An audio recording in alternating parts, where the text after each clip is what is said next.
So this hidden weight gain ingredient I will get to, but before I do, I think this needs an introduction.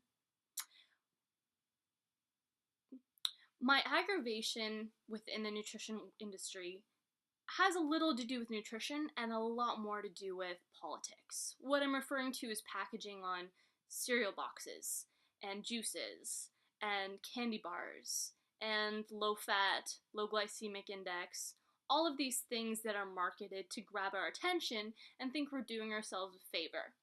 But we're not. I was really frustrated because the other day I'm looking through my cupboards and I find Vector, I find brand cereal, I find cornflakes. Okay? I don't eat these, right?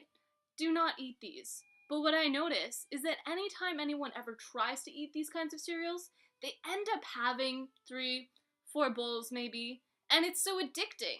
So what is it about these cereals that's so supposed to be supposedly very filling because of the high fiber content, but then you just end up wanting to stuff your face? What it is high fructose corn syrup, otherwise known in Canada as glucose-fructose. This ingredient is probably one of the more frustrating ones I've ever come across.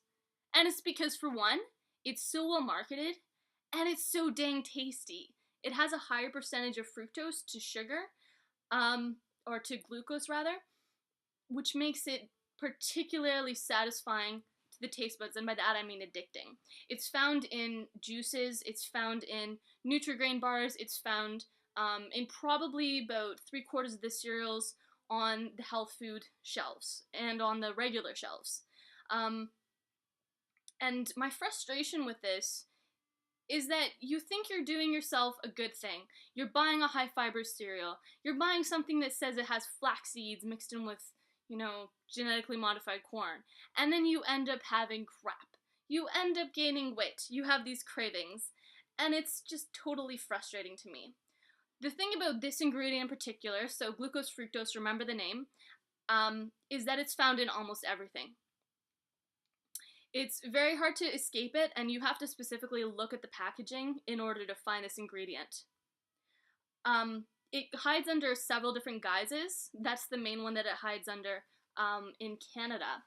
And the problem with this, there's a few factors.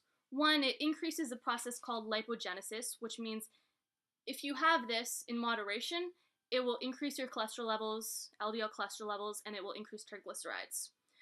So it is a pre-marker for heart disease. The other factor is that significant weight gain is indicated with this. Why? Because it instantly hits your bloodstream, and there's no leptin that's released. There's no satisfying hormones that come inside our bodies that tell us when to stop eating. So you just end up eating a lot more. This is the typical case of having, a whole bag of candy, in a sitting. I know I've been there, and now I kind of know why it happened.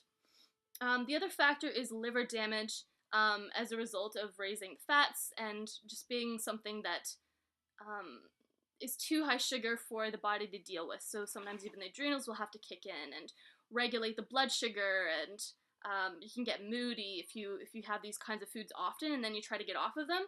You might find that you're more prone to getting angry and irritable when you don't eat more frequently or when you start to get off these things. This is what makes dieting difficult, is that it has to be a process. You can't just jump into eating really well. You do have to kind of back off slowly because these things are just totally addicting.